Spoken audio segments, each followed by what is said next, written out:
Hey guys, my name's Rafael and I own my own vending machine business, Helix Vending Co. Although I'm 1 year into my vending machine business, I've decided to create this YouTube channel so I can share with you all my progress, my successes, and most importantly, my failures. Within the last year, I've learned a lot. So throughout this journey, I hope that you guys can find takeaways that you can implement into your own vending machine business. And if you have been thinking about starting up your own vending machine business, then I hope my content can be of use and help you not commit some of the same mistakes that I made when I started. So without further ado, let's get into my 1 year progress. Here are the top 5 things that I've learned in the last year with my vending machine business. All right, so for number 1, that is to not get scammed. All right, so you gotta be leery out there when you're looking for your vending machine, especially if it's gonna come with the location, like in my situation. You want to be able to ask the owner of the vending machine for either some type of bank statement showing the sales, some type of spreadsheet throughout the months or years that he's had that machine for some sort of number of the sales that it makes a month, or if it has a card reader, you should be able to ask like, hey, let me see the sales that it's making a month. Don't be shy to ask those type of questions, because what I don't want you to do is to be like me and go kind of just based off word of mouth. What I did was, the guy who owned the machine, he kind of verbally told me that it made, about $600 a month, $500 to $600 a month on an average. Uh, and he didn't really have any document to prove of that. And I was just so motivated and so hungry to just start.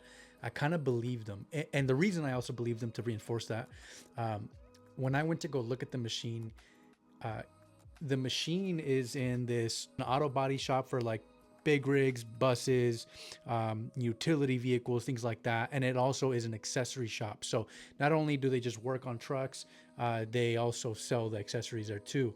And when I was there, I saw a lot of people there. A lot of people were in and out with their big rigs. Mechanics were there. People were walking into the store to buy stuff. So in my head, he was like, I don't have any of that stuff right now, but this is what this makes. And as you can see, the traffic here is really good. I believed them and I bought it. So, if you're assuming that I got scammed, I did.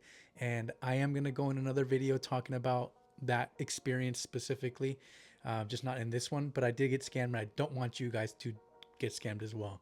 So just make sure that you do ask for some type of documentation that can show the amount of sales that the machine is making a month. If that owner is just refusing to provide that information, do not buy it. The second biggest learning curve that I learned this last year is customer service. When you're owning your vending machine business, don't just go in to stock up, collect your cash, and dip. When I went in to talk to the secretary of that facility after the guy left and I purchased the machine, she low-key told me that she didn't even know the guy. And she's only seen him like maybe once in the past. So in my head, that kind of caused me to just be like, you know what? I really want to give these people an experience. So the secretary is my point of contact with this machine. So every time I go, I just make sure that I walk in, check in, say, hey, is there anybody who's needed a refund? Is there anybody has made any comments about the machine? I also go out of my way to I did ask her when I met her, like what her favorite snack and drink was.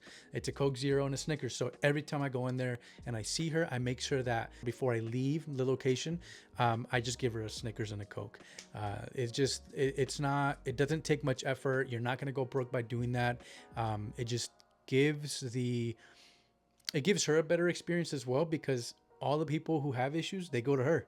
So, and she's also inclined to be honest about what she sees. And at the end of the day, she's the one who has the say so on, hey, I want this machine out of there, or I want to keep the machine. So the point is have that great customer service. If you're filling up the machine, don't just fill it up and go and just take the cash. If you see people walking in and out, ask them, hey, do you get anything from this machine? Have you bought anything before? What would you like to buy? Or what would you like to get, rather? And if they say something that you actually have, gift it to them. Give it to them. Every time I go into my place, I've made it a big effort to where if I see a worker come in, I just give them a soda. I give them a soda. I give them a snack. You know, sometimes they go in there for lunch in the place where my location's at. It's a break room. I just give them a soda or a drink, you know, to go with their lunch or whatever it is. You know, and to me, that shows them like this guy is just not just here for the profit. He's here to also build a relationship. And by doing that, I've been able to see the increase in my sales. And also, there's been times where I've gone in to fill my machine up and I've seen the same customer that I've talked to actually purchase the machine before I've even gone to fill it up. So that's just a huge takeaway, is just customer service. At the end of the day, if we're going to do a vending machine business, we need to do it right. And we need to kind of treat it like a restaurant. I come from the service industry. My parents own a restaurant. I think it's very huge to kind of just treat your vending machine business as if it was like a restaurant. You want your customers to come back and buy more. Number 3 on my list is going to be expired snacks. This was a big mistake on my part. When I bought my machine, I was just so motivated and happy to just start. All I did was take a picture of the vending machine and saw what snacks that were in the machine already in the sodas. I just zoomed straight to Sam's Club and I just bought everything. I looked at my picture of my vending machine and I was like, okay, it has Funyuns, it has Doritos, it has these sodas and these candies, this and that. And I just bought just that. And what I did is I went back to the machine and just started to stock everything behind what the current product that was in the machine. Everything that was already there, I just started to stock behind it and just add to it. One day out of the blue, the secretary called me and she goes, hey, 2 guys came up to me right now asking for a refund because there's expired chocolate. And I felt so embarrassed. I immediately went to the machine the next day and I literally took everything out. First I made sure to see what was good and what was bad. And even that there was a couple items that were coming up on expiration, I just removed it. And I felt so terrible. So I just wanted to make sure that they have a continuous great experience. So I made sure that there was nothing expired in there. That's a big thing, is just expired candy and making sure you're just keeping up with that, because I felt really embarrassed. I do not want to be serving expired candy or expired chips, expired any type of product, sodas, whatever it is, to anybody at all, because that is just bad for business. Number 4 is going to be a suggestion sheet. This might not be a big thing for a lot of people. I've seen a lot of big vending machine companies, they just put snacks in there, and just the fact that they have a lot of traffic, it doesn't really matter. It sells, or in time they just might swap something out. This machine that I have does not produce a lot of money. However, the great thing about that, in the positive light, is that I can really see and fine tune what can make me a sale and what cannot. What I mean by that is, my first 3 months, I had bought a whole stash of the same product that the prior owner had already in the machine, and I was just restocking it with that. And I don't know, at month 3, I saw that it was just very boring. I would go into the break room where the machine was at, and not a lot of stuff was selling. So what I ended up doing was I made a suggestion sheet. I taped it next to the check-in sheet that I put in, and I just put like 10 slots. Oh, I actually have it. Let me show you. I actually have the suggestion sheet that I made. I put 10 slots on there. I don't know if you can read it, but I'll kind of just leave it here for a second. And yes, right here it says non-expired chocolate bars. I was so embarrassed when I read that, if I'm being really honest. That's exactly why I made that point in number 3, of just make sure there's no expired things in there. Not only did that make me feel embarrassed, it also is not professional. There's a worker that put non-expired chocolate bars on my sheet, and you know, I felt so embarrassed and so dumb when I got this sheet back, because there's other workers that saw that too, definitely, right? But anyways, the beautiful thing about this suggestion sheet is that it gives you a little bit of an insight on what these people want. So I did read some of these, and I have a combo machine, and I can't fit some of these things in there that they had requested, but some of the spicy chips, definitely. Recess, definitely. The Pinguino cupcakes, definitely. What else? And also the gancitos. I went out to Sam's, I saw these products, I found it, and I put them in. I started to see sales. The fact that I just changed up the rhythm of what was already in the machine, it helps a lot. It added a little bit of color. I'll add a picture as well of what my machine looks like right now compared to what it was when I got it. When I got it, it was just nothing but the basic stuff. I added this suggestion sheet. It has helped a lot because I really just took out everything that wasn't selling. There was times where I'd come back to restock the machine and the same amount of product I left the aisle with was still there. And that really was kind of discouraging. So I removed all that crap, put new product in, and it is a relief now that every time I go back, there's a little bit more and a little bit more and a little bit more is being sold. So point is, don't be afraid to swap out the product. Don't be afraid to just go to Sam's Club and try to find something that you can see has a lot of profit or some type of profit, and just put them in the machine and see what you can do. And lastly, number 5 for me was to just start.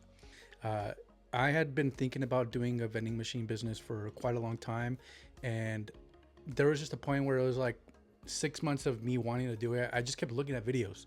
I kept looking at YouTube videos on what to do and how to make it perfect and how to make it the most successful.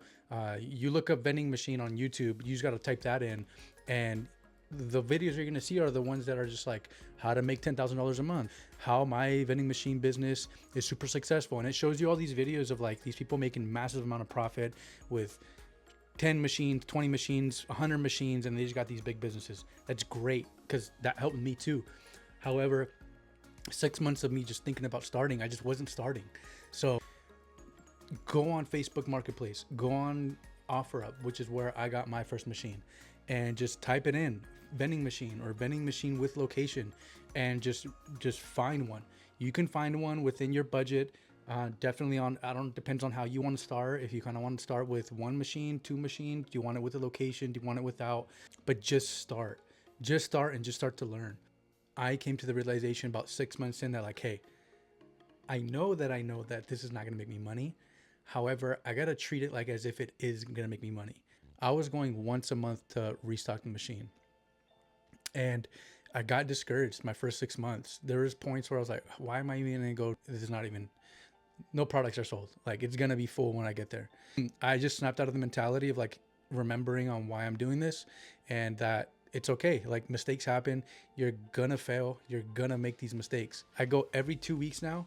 I have done those little things like I just talked about in these other points, like the suggestion sheet, making sure that I build great relationships with the people there, including the secretary, who is kind of my eyes and ears there at the machine, tells me what's wrong, tells me if I need to refund anybody. And with that, I've just been able to own it, and I've slowly been able to see a little bit more sales, and it's such a good feeling. I feel so happy now going to fill up my machine. Every single 2 weeks that I've gone, there's been a little bit more product that's been being sold. I've made a little bit more sales, and I've also heard great feedback. I heard great feedback from the secretary. I heard great feedback from other workers that are there, that they're a lot happier with the products that are there.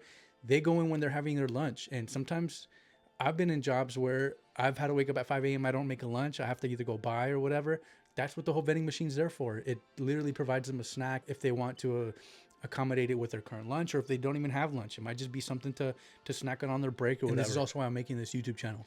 Is so that way, from this point on, you guys can really see the progress and really see the growth in this business, and that you guys can also do the same thing. I mean, speaking into existence, I will have 2 to 3 more other machines. I'm currently in the middle of applying for my sole prop, just so I can get a business account, so I can tuck my money away, and also so I can get credit card readers. I do not have that on my machine right now. It's all just cash. So plenty of good things that are coming. I've learned a lot this month, and I hope that through this video, you guys got to see that it can be done, and you guys can definitely do it in a way better way than I have done it so far. So stay tuned, and I will be pumping out a lot more content about the progress and little specific things that I've learned as well, going into detail on, like, for example, the spreadsheets that I've been using to keep track of my sales, or the sole prop process that I've done, how I even stock my product. I'll also be putting out another video on how I got scammed on my first machine. So thank you for tuning in, and I'll see you guys on the next one.